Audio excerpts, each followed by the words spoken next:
Hello friends, good morning. आपके अपने YouTube channel success study circle में मैं योगेंद्र एक बार फिर हार्दिक स्वागत करता हूं। जो इस चैनल पे नए हैं वो प्लीज़ चैनल को सब्सक्राइब करें और हमारी वीडियो की नोटिफिकेशन सबसे पहले प्राप्त करने के लिए बेल आइकन जरूर दबाएं। तो दोस्तों, आज है 3 दिसंबर, तो हम 3 दिसंबर की प्रमुख करंट अफेयर्स के बारे में आपसे चर्चा करेंगे। तो चलते हैं आज के हमारे पहले प्रश्न पर। आज का हमारा पहला प्रश्न है, विश्व कंप्यूटर साक्षरता दिवस मनाया जाता है। तो ये मनाया जाता है 2 दिसंबर को, यानी कि ऑप्शन सी हमारा राइट आंसर होगा। और बात करें कि ये कब से मनाया जाता है, तो ये मनाया जाता है 2 दिसंबर 2001 से। ठीक है। और इसको मनाने का मेन कारण है दुनिया भर में डिजिटल साक्षरता से अलग थलग पड़े समुदायों में जागरूकता पैदा करने और डिजिटल साक्षरता को बढ़ावा देने के लिए विश्व कंप्यूटर साक्षरता दिवस के रूप में हम मनाते हैं। और यह दिन विशेष रूप से बच्चों और महिलाओं में तकनीकी कौशल को बढ़ावा देने के लिए मनाया जाता है। और विश्व कंप्यूटर साक्षरता दिवस आज दुनिया में मौजूद उन्नत अंतर को नियंत्रित करता है। ठीक है। तो इतना आप इस विश्व कंप्यूटर साक्षरता दिवस के रूप में याद रखना। चलते हैं हमारे अगले प्रश्न की ओर। हमारा अगला प्रश्न है, हाल ही में किस राज्य सरकार ने द्वारे सरकार यानी कि दरवाजे पर सरकार नामक एक बड़े अभियान का शुभारंभ किया है? तो ये किया है पश्चिम बंगाल सरकार के द्वारा, यानी कि ऑप्शन बी हमारा राइट आंसर होगा। तो दोस्तों, आपको भी पता है ऐसे काम कब किए जाते हैं, जब चुनाव नज़दीक होते हैं। क्योंकि ऐसे तो कोई भी सरकार करती नहीं है, लेकिन जब जैसे चुनाव आते हैं तो कुछ ना कुछ नया करने की कोशिश करते हैं। और यही किया है पश्चिम बंगाल सरकार ने। और जो पश्चिम बंगाल सरकार है उसकी वर्तमान जो मुख्यमंत्री है वो है ममता बनर्जी। उन्होंने ये कदम उठाया है। और यह अभियान 1 दिसंबर 2020 से 30 जनवरी 2020 तक 4 चरणों में चलाया जाएगा। और इसके द्वारा 11 योजनाओं के लाभार्थियों को इस उद्देश्य के लिए लगाए गए शिविरों में रखा भी जाएगा, ताकि वो दिखा सके कि हमने क्या क्या किया है। ठीक है। और बात करें पश्चिम बंगाल के राज्यपाल की, तो वो हैं जगदीप धनखड़। ठीक है। कौन है? जगदीप धनखड़ वहाँ के राज्यपाल हैं। और जो पश्चिम बंगाल में चुनाव होने हैं वो होंगे लगभग अप्रैल मई में, तो इसीलिए उन्होंने ये प्रोग्राम चलाया है। इसके तहत वो जो वोटर है उनको अपनी ओर आकर्षित करने की कोशिश करेंगे। ठीक है। तो चलते हैं हमारे अगले प्रश्न पर। हमारा अगला प्रश्न है, निम्नलिखित में से किसे लोकसभा और लोकसभा सचिवालय का महासचिव नियुक्त किया है? तो ये क्या है? उत्पल कुमार सिंह को, यानी कि ऑप्शन डी हमारा राइट आंसर होगा। ठीक है।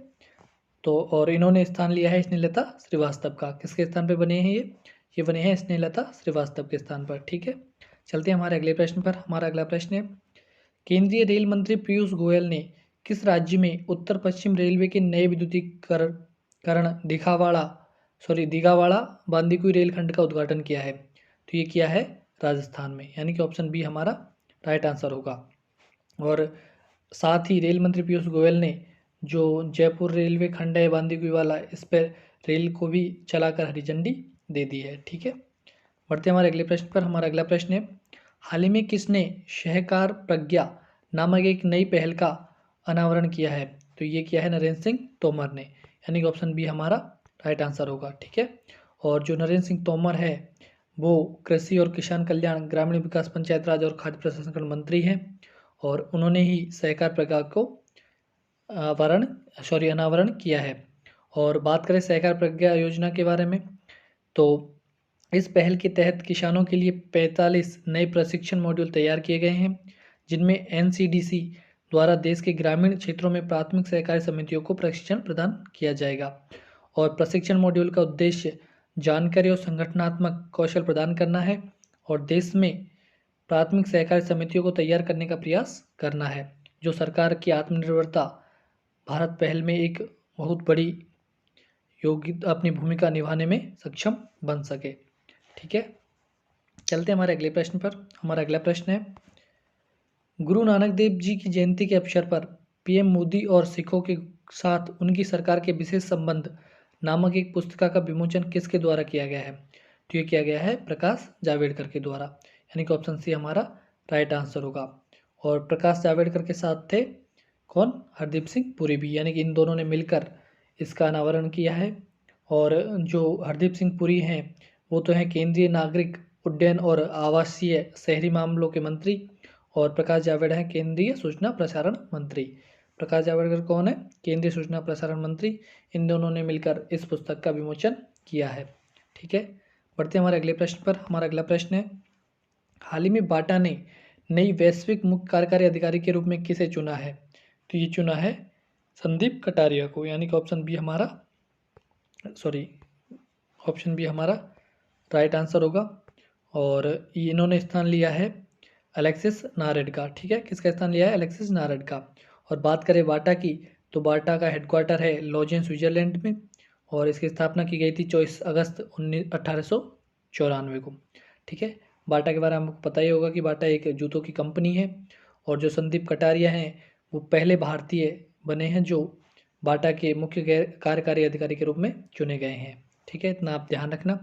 बढ़ते हैं हमारे अगले प्रश्न पर। हमारा अगला प्रश्न है, OECD ने वित्त वर्ष 2020-21 में भारत की GDP कितनी प्रतिशत रहने का अनुमान जताया है? तो ये जताया है 9.9%, यानी कि ऑप्शन सी हमारा राइट आंसर होगा। और OECD का जो हेडक्वार्टर है वो है पेरिस, फ्रांस में, और इसकी स्थापना की गई थी 30 सितंबर 1961 को। इसके जो वर्तमान महासचिव हैं ये हैं जोस एंजल गुर्रिया। ठीक है, तो इन चीज़ों के बारे में भी आप याद रखना। ठीक है, चलते हैं हमारे अगले प्रश्न पर। आज का हमारा अगला प्रश्न है, निम्नलिखित में से किस रेसर ने बहरीन के बहरीन इंटरनेशनल सर्किट में आयोजित 2020 बहरीन ग्रैंड प्रिक्स खिताब जीता है? तो ये जीता है लुइस हैमिल्टन ने, यानी कि ऑप्शन डी हमारा राइट आंसर होगा। और दूसरे स्थान पर रहे थे मैक्स वर्स्टेपेन, और इन्होंने दूसरे स्थान प्राप्त किया था। और तीसरे स्थान पर रहे थे अलेक्जेंडर एल्वोन। ठीक है, तो इनके बारे में याद रखना। और इस जीत के साथ ही जो हैमिल्टन है उन्होंने फार्मूला 1 इतिहास में सबसे अधिक जीत यानी कि 95 दर्ज करने का रिकॉर्ड भी बना दिया है। ठीक है, बढ़ते हैं हमारे अगले प्रश्न पर। हमारा अगला प्रश्न है, सेनेगल के पेशेवर फुटबॉलर का नाम बताइए जिसने 2002 के फीफा विश्व कप मैच में देश को जीत दिलाने में अपनी अहम भूमिका निभाई थी। और तो ये कौन थे? ये थे पापा वोउवा डोप, यानी कि ऑप्शन बी हमारा राइट आंसर होगा।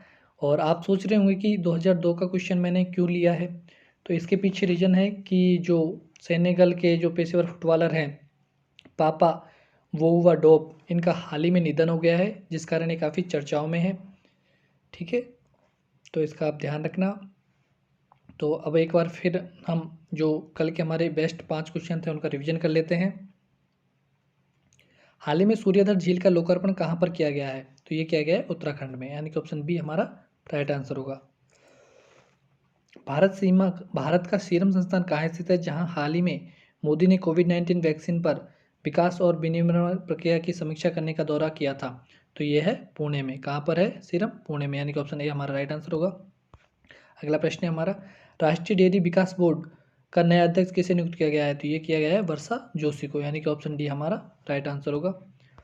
और अगला प्रश्न है, IRDAI ने हाल ही में ICI लोम्बार्ड के साथ किस बीमा कंपनी के विलय को मंजूरी दी है? तो ये दी है भारतीय एक्सा जनरल इंश्योरेंस को, यानी कि ऑप्शन डी हमारा राइट आंसर होगा। ठीक है, तो आखिरी प्रश्न है आज हमारा, 2400 मेगावाट हसायन क्लीन कोयला पावर स्टेशन अरब खाड़ी देश में स्थापित होने वाला पहला कोयला आधारित संयंत्र है। यह संयंत्र किस शहर में विकसित किया जा रहा है? तो ये किया जा रहा है दुबई में, यानी कि ऑप्शन ए हमारा राइट आंसर होगा। ठीक है, तो दोस्तों आज के लिए इतना ही। और ये वीडियो अगर आपको पसंद आई हो और आपके एग्ज़ाम की दृष्टि से आपको अच्छी लगी हो तो प्लीज़ लाइक और कमेंट ज़रूर करना। और अभी तक अगर आपने चैनल को सब्सक्राइब नहीं किया है तो प्लीज़ चैनल को सब्सक्राइब करना। तो दोस्तों आज के लिए इतना ही। कल फिर नए प्रश्नों के साथ आपसे मुलाकात करेंगे, तब तक के लिए धन्यवाद।